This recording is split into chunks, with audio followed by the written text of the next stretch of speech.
All right.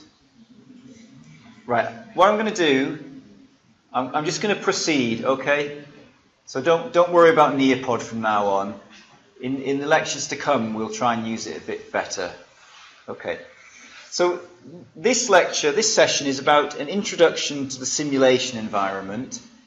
I'm going to cover just some very sort of important practical information about accessing software, accessing computers, and then we are going to open Revit, start to have a little bit of a look at the environment, the user interface, and as I said earlier, keeping it fairly light today, but your task for this week will be to open the Revit environment. I'll put the model onto mobile, and for you simply to, right, 30 students maximum, okay. It's just to simply start to familiarize yourself with the Revit user interface. I'll talk a bit about that later. Okay. So we've got a number of people. So as before, these are my polite lecture rules.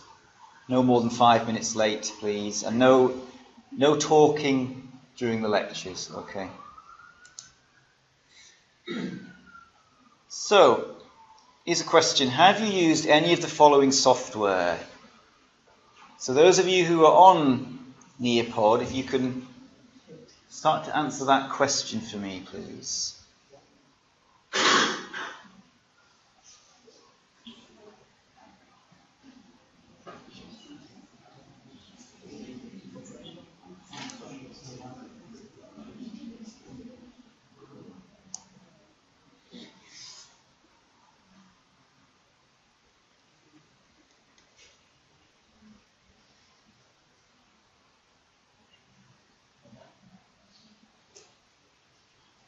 Okay.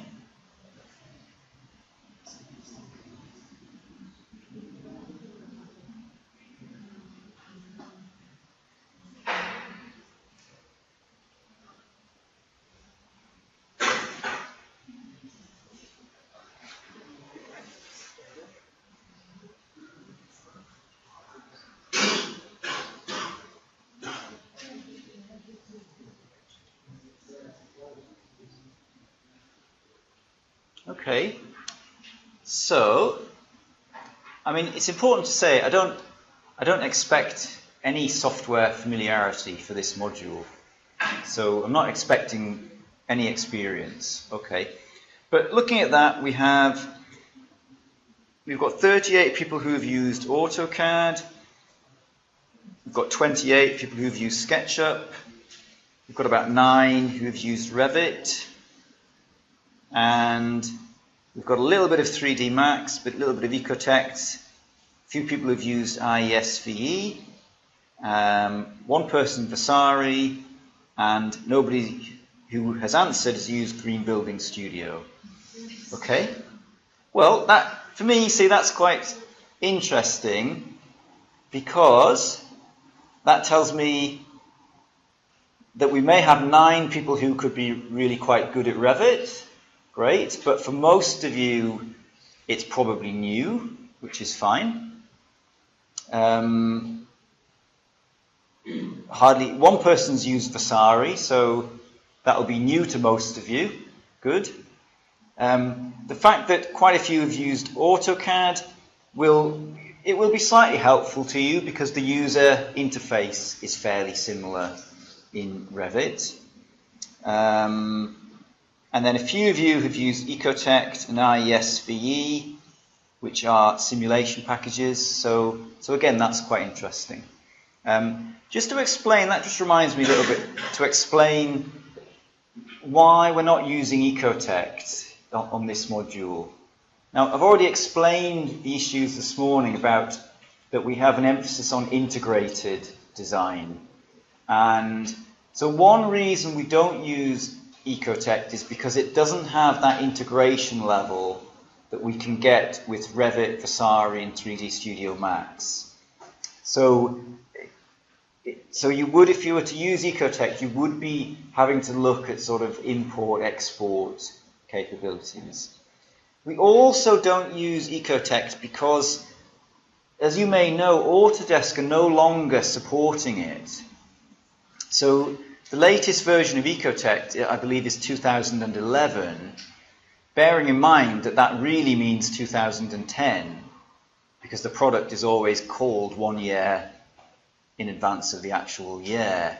So Ecotect is in a strange position. Autodesk are no longer supporting it.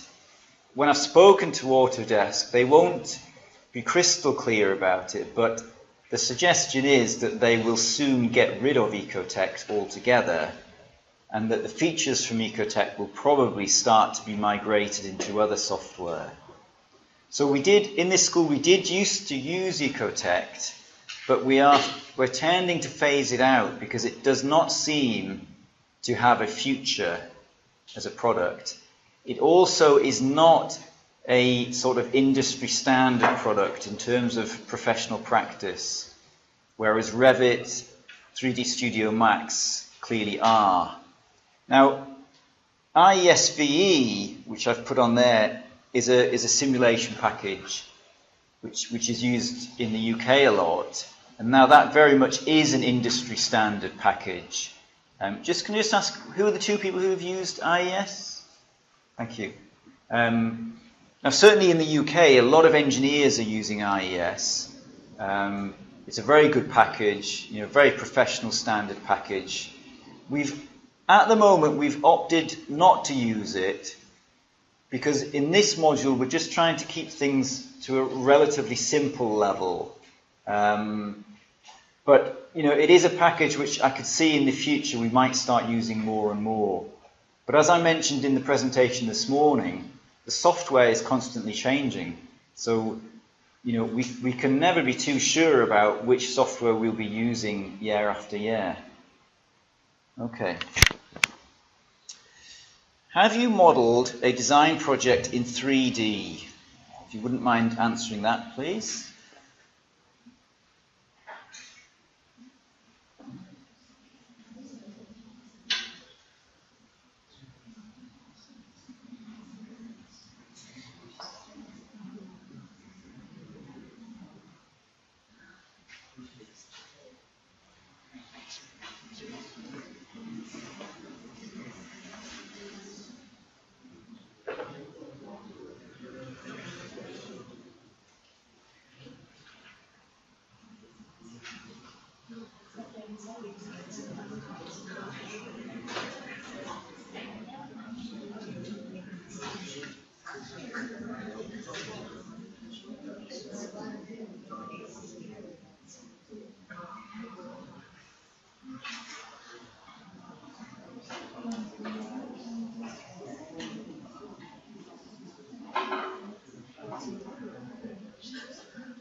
Okay, so thank you for that.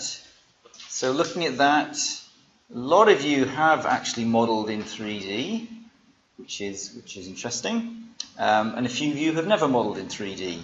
So, which is fine. I mean, as I say, the nature of this course, we are going to introduce you quite gently to some concepts of modeling in 3D. As I said earlier, this module is not about teaching you to become a Revit expert in terms of modeling buildings. That would be a 30-week course in itself. This course is about simulation, but certainly in terms of conceptual massing, working in a 3D environment, we will introduce that to you. So, okay, resources. I'm not going to look at all of these now, But you can go at home, I'll issue these slides to you all. You can go and have a look at all of these. So, the first one is the Autodesk student page. Now, what you must do, you must go to the Autodesk student page and you must create an account. Okay? It's very easy to do. You need to give them a username, create a password. It's all free, and you need to create that account. Once you've got that account, when you go to the student page at Autodesk, there is a link to download free software.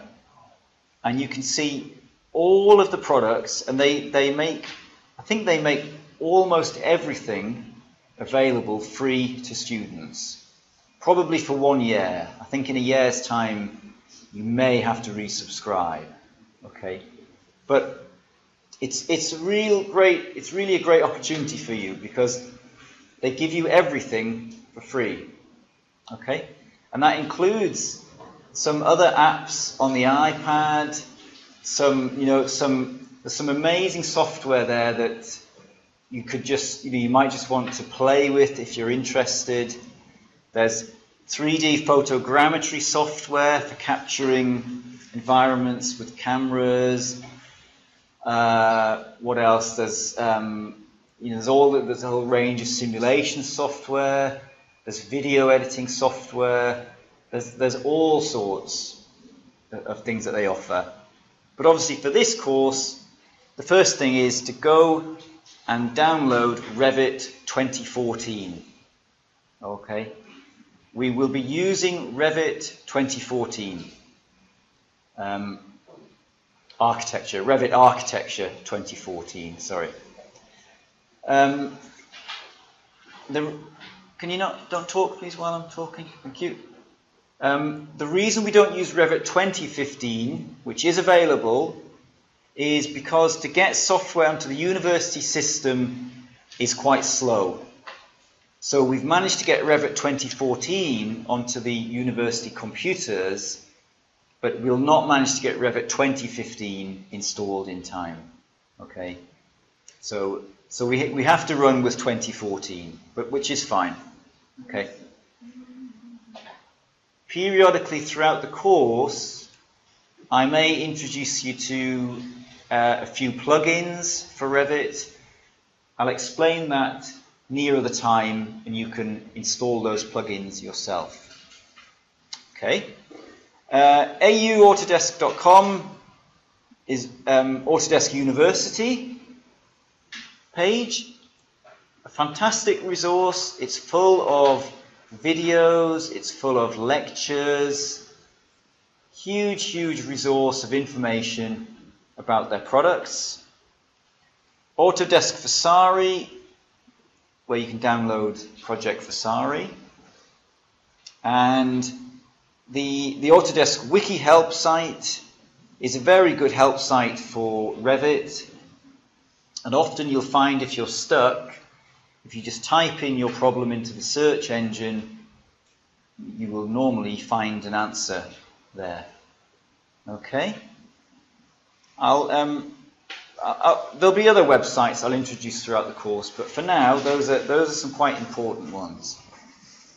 You also, when you create your Autodesk login, you will need that within some of the services within Revit are what are called cloud services, whereby you're using Autodesk's own computers to calculate and to render. Now, as a student, you get an unlimited number of credits for the cloud services, but you do need to type in your username.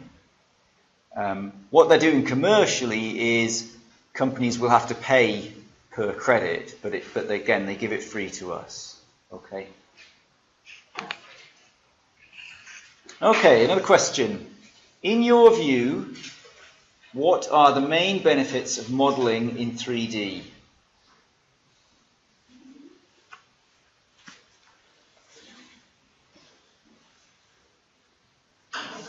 You have to type this one in.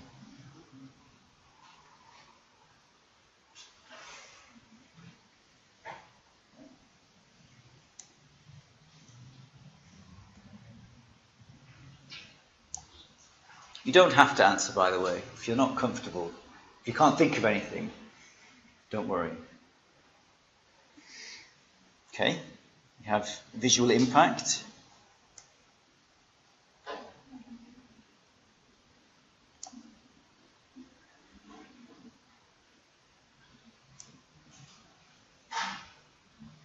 Interesting. Have an approximation to the final project. Ease of integrated design, reduction of errors during construction. Interesting. Greater visualization to the user compared to a 2D model. Yeah. Clear structure layout. See architecture and change it directly. Gives you the main idea about all the project and also make the project faster and easier. Yeah. Efficiency, overall view.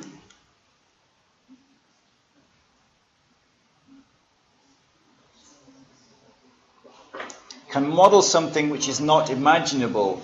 Interesting. Sharing the same information. Clear process, easy communication, easy to feel the space organization,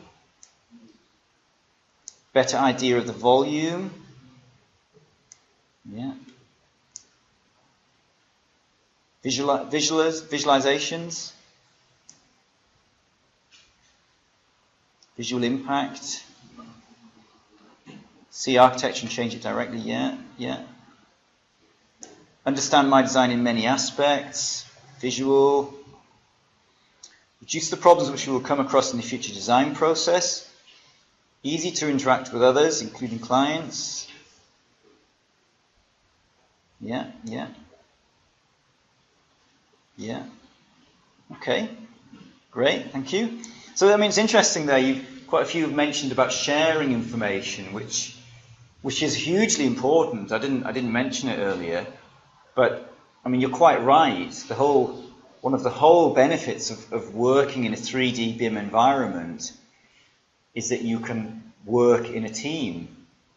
And obviously, when we're talking about complex architectural projects, you could have teams of 20, 30, 40 people working on a project.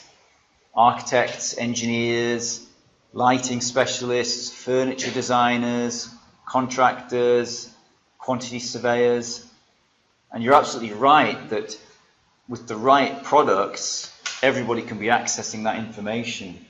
And in fact, can be accessing that information live. So yeah. Okay, just a practical question. Which platform do you usually work in? Windows or Mac? I haven't put Linux on there, but I'm asking Windows or Mac.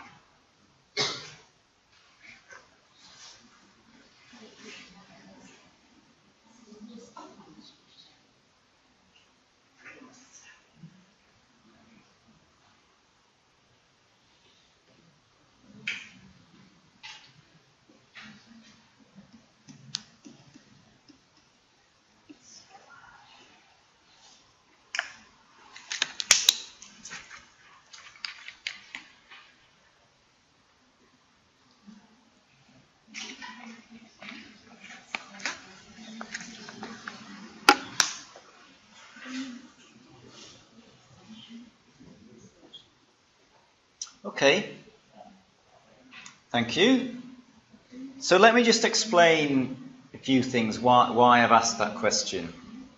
The majority of the Autodesk products are only Windows products. Okay? So let me just explain now. There are three possible routes for you to use the software. Okay? So one, possibly the simplest one, is that the computer rooms in the Arts Tower on floor 18 and floor 19, which are all free to use, they have the Autodesk products installed on them. Okay? So you can use our computers for this software. All right, so that's quite an easy way of doing it. Two, we've got two computers on floor 18, which we've taken off the university managed desktop. Now the reason we've done that is certain plugins for software the university will not install because they say they're not verified, they're not legitimate software, and so they sometimes do refuse to install them. And it's a bit of a problem, but there's no way around it for us at the moment. So what we have got is just these two standalone computers which are marked, I believe there's a sign on them that says these are not managed desktop computers. That allows us to put anything on those computers that we need. Now it won't happen very often, but it does mean that anything with a plug-in we can install on those two machines for you to use. Now obviously two machines won't go round everybody, but most of you will either be using the machines in the labs or your own computers, okay? So then in fact, four ways to access the products. So the third way is if you are a Mac user, you would have to be, and you wanted to use these products on your Apple Mac, you would either need to install Parallels or a simulator, or you can partition your Mac hard drive and install Windows directly onto your Mac. Okay? I know Mac users don't like doing that, but that is a possibility. We do have a member of staff, Sung-Shen Wang, who teaches parametric architecture, teaches the BIM module here. He does run Revit on his Mac. Okay, and apparently it does work fine. It's okay. So of those sort of 7 Mac users, if you do have a problem and you want to get Autodesk products onto your Mac, if you could drop Dr. Sung-Shen Wang an email, and I'm sure he'll just give you a little bit of advice. Or you can always speak to Martin Bradshaw, our IT manager, and his office is on floor 18 next to the computer room. Okay. Then the fourth route, if you have your own computer, which is a Windows-based computer, you can just install the software free from Autodesk and put it on your own computer. Okay. So hopefully with that range of solutions, you can all manage to access the software.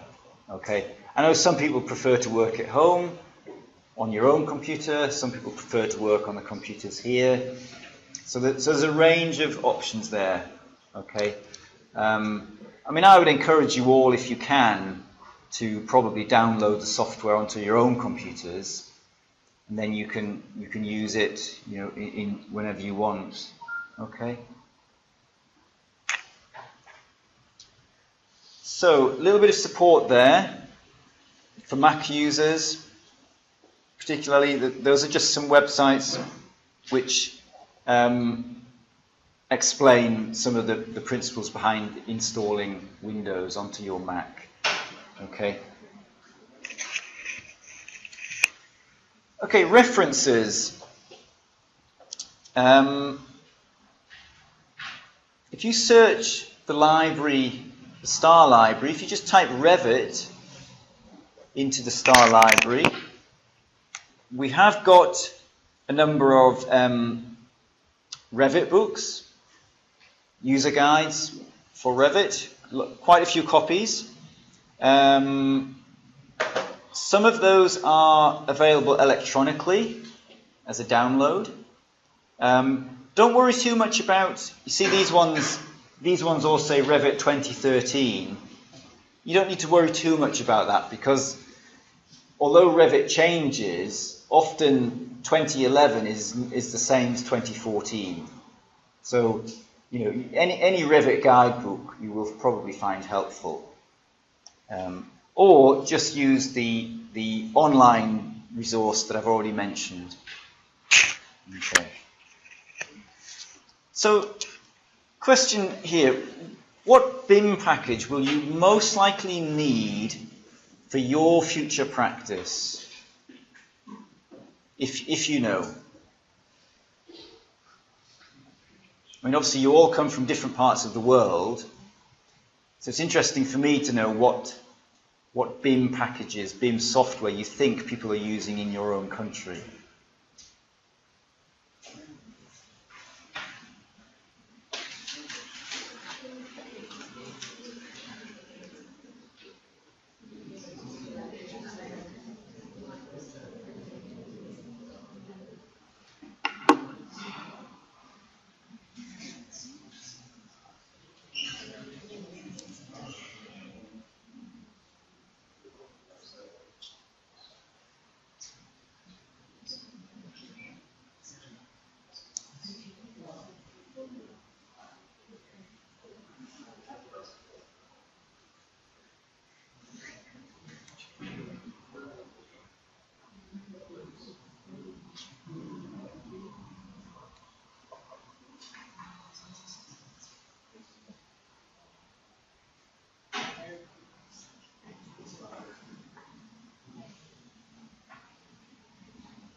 Okay, thanks for that.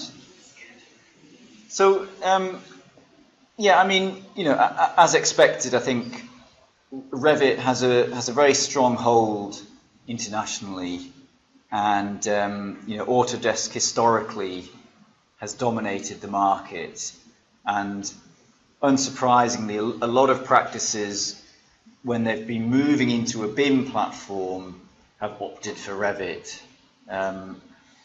And you know, I think you're probably quite right there that I think Revit will continue to dominate the market internationally. Interesting, a few of you people there mentioned there was a mention of Nemetschek, Allplan, yeah, Maya, 3D Max. So yeah, you know, I think that's right. A few other products will also continue to be used, but very likely Revit will be the main software. And I think it is important for us as an institution, as the University of Sheffield. We are very interested in employability. So it's very important for us that we are giving you skills that will enhance your employability. And I think Revit will hopefully help for most of you. Okay, so the user interface. Let's come out of that and let's go into Revit.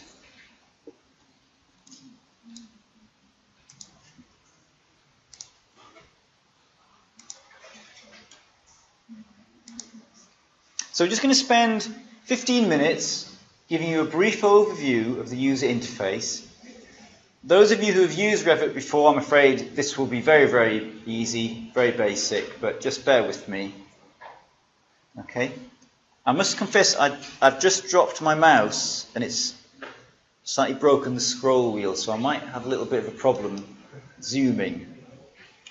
We'll see. So as I say, what I would like you to do for this week, I will put this model file, this Revit file, I'll put onto Mole today. Okay. What I want you to do is simply to open the file up, download the software, open the file up, and just spend the week getting yourself familiar with how you zoom, how you pan, try the tools out, look under all the different buttons, see what's there. Okay, you can't break it, don't worry about it, just play with the software. I think that's a good way to learn. Okay. What's happening here, I'm afraid, is because I'm screencast recording my computer using Captivate, it does slow my machine down, which is why I'm sometimes getting that ghosting effect. Okay. I mean, also the slight problem that we always have in these sessions is because I've got to work on quite a small screen area. It's quite difficult to get all the toolbars on there. I mean, I normally work on 2 screens. Okay, but we'll just do what we can here. Okay, so I've opened Revit here, and those of you who are familiar with Autodesk products, it will look fairly familiar. Okay, so we start on the top left under your Revit button. You've got some of the normal things you'd expect to see: open, save, export, print. All fairly straightforward. Okay, just as you would expect. Come out of that. Then you have a range of tabs across the top, and under each of these tabs you have a different set of tools. Okay, and one thing that I remember I found a little bit unusual when I first started using Revit is that these toolbars and these tool buttons along the top, they change all the time depending on what you're doing. And at first I found that very odd, because I was used to other software where those buttons always stay the same. But I did find after a little while it started to make a lot of sense. But if, for example, if I click on something in the model, you see that top toolbar immediately changed. Even though I didn't ask it to, it's changed. And what Revit is doing is it's kind of intuitively guessing what I'm likely to need to do. So the fact that I selected the topography surface here, it's then automatically suggested that I might be looking for these modify topography tools. So it's immediately changed to this set of tools. If I deselect, it goes back to where I was. Okay, so it takes a little bit of getting used to, but I think you'll probably find it will make a lot of sense once you get used to that. Okay.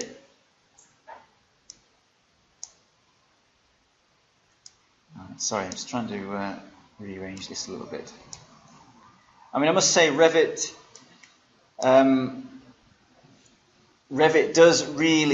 does benefit from having a lot of screen space, because you do have quite a lot of toolbars. That the bigger the screen, the better. If you could have 2 screens, even better. Okay, but you don't have to.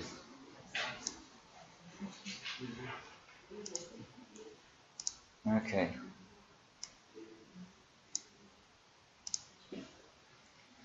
Right.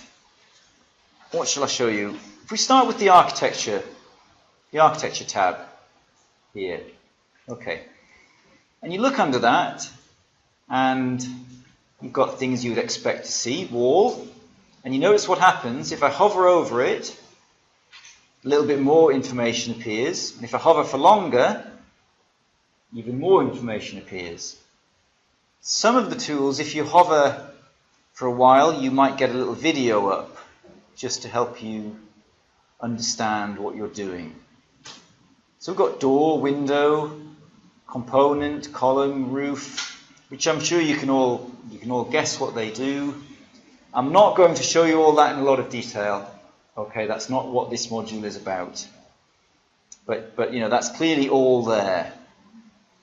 If we then go under structure, now normally in terms of architects, you probably would not be using this, because this probably would be information which your structural engineer would be producing. But you have the capability in Revit to make beams, walls, columns as members of structures. If we go into systems, now again, as an architect, you're very unlikely to be creating ducts and plumbing and pipes. That's more something that your mechanical engineer would be doing. Insert can be useful because this is where you are able to link in other Revit models, link in DWGs, or even bring in images as references. Okay. Now, what I would say about Revit is, because Revit is a 3D BIM package, it's not a sort of good workflow to be constantly importing lots of 2D DWGs, because that's not how Revit works. Revit is expecting 3D information. It's not a sort of 2D package. So generally try and avoid importing DWGs. Okay, annotate. So if we go under the annotate tab here, what Revit means by annotate, by annotations, is it means anything that is not three-dimensional. Okay? So the basis of a Revit model is that it is a 3D model. Okay? So 2D information like lines or text or dimensions, you can use all of that in Revit, but it calls it annotations because it's just like drawing.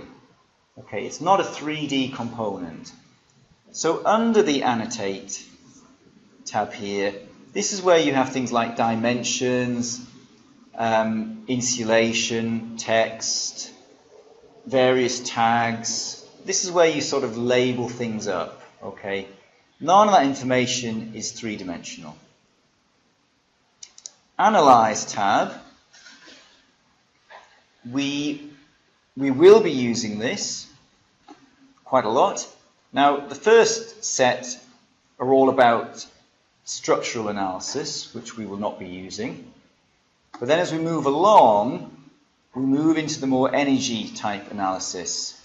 If we look under the two tabs at the end here, we have the energy analysis tab and we have the lighting analysis tab. So we will be playing with these, we will be using these. So over this week, just go in, start trying those buttons, see what they do, see what the options are. As I say, you can't break it, doesn't matter. Okay, just play with it. You know, have a look. Okay, don't worry, don't bother about the structural analysis, and in fact, I wouldn't really worry about the more detailed analysis here. Just the energy analysis is the one I think you should play with this week. Okay, massing and site tab. Now, in the sessions next week, I am going to talk you through how to create a site model from scratch, from nothing, how to make a topography, how to place roads, how to make buildings. Okay, so I will cover that next week. But you know, by all means, if you want to start having a little play around with that, that's fine. Have a little look at what the buttons are. Okay, but you know, I'll talk you through that next week. Collaborate, we will not bother with in this module. This is very powerful, but the Collaborate tools are about how you work with other team members in Revit. So how you could have engineers in your model, how you could have 10 people in the same office all working in the same model. So very powerful tools, but we don't need to use that for our purposes. View is about how you view your model. So it's all about how you define how things look, three-dimensional views, sections, and again, I'll be running through a lot of this in the sessions in the following weeks. Okay, so by all means have a look at that, but I will explain it in more detail. Okay.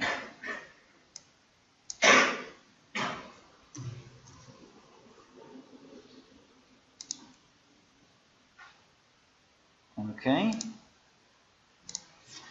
So that was view. Manage.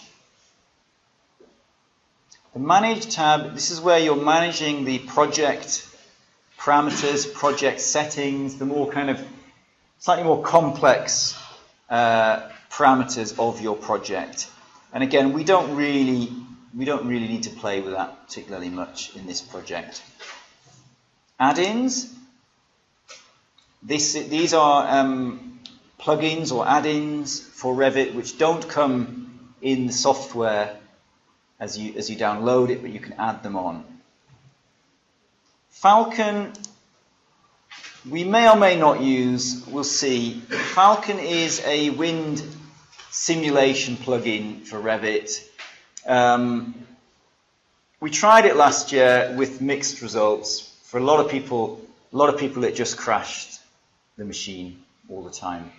It is a beta piece of software. It's something that Autodesk, they give out, but they say, well, it's not fully tested, but if you want to try it, you can try it. We'll probably stick to Vasari for wind simulation, but Falcon exists. And then the Modify tab is where you pick a piece of existing geometry or an annotation, you mirror it, you copy it, you move it, you scale it. The sort of various tools for modifying. Okay, so that's the sort of basic tools across the top. And I'm not going to go into any more detail than that for now. Okay, I can't really zoom because I've broken my mouse as well. So that's a bit of a problem. So what we'll do, we'll leave it there. I will, at some point this afternoon, I'll upload this Revit model onto Mole, get the software, have a look, start exploring the software, and then next week we'll start to talk you through some specific skills. Okay? I'm happy to take questions for 5 or 10 minutes now. So either questions here, or if anybody wants to come up and see me, I'll stick around for 10 minutes, and then I must go and have some rest. Okay. Christina. You can manage layers, like layers of information. Okay. Revit doesn't really think in layers. Okay? What you do in Revit is you think much more by model categories. So when you're making something, if you're making a door, Revit knows it's a door. Okay? So it understands it much more by components. So a wall, it knows is a wall, a slab is a slab. You can then tell it what that slab's made of. So typically it's by model category or annotation category. So if I look under annotation category, you have dimensions, text, tags. So that is the general understanding. Now, however, when you start team working in Revit and you have more than one person in the same file, that activates what Revit calls work sets. And work sets it's kind of like layers, where you might typically define level 0 walls, level 1 walls, level 2 walls. And it is another way of filtering the model. But you don't really need to concern yourself with that, because normally, as long as you've constructed elements in the correct model categories, that gives you the control. So if, for example, you wanted to switch off, so if I wanted to switch off all of the doors, I would do that here. And if I go under the detail of doors, I have all the different levels of detail of every part of that. Okay, so it's much less layers. It's much more the sort of logic of, well, what is it? That's a wall, and that's a door handle, and that's how Revit understands it. Okay. Any more questions? Okay, great. So I'll stick around for a few minutes if anybody wants to have a chat. Otherwise, I'll see you next Monday. Thanks.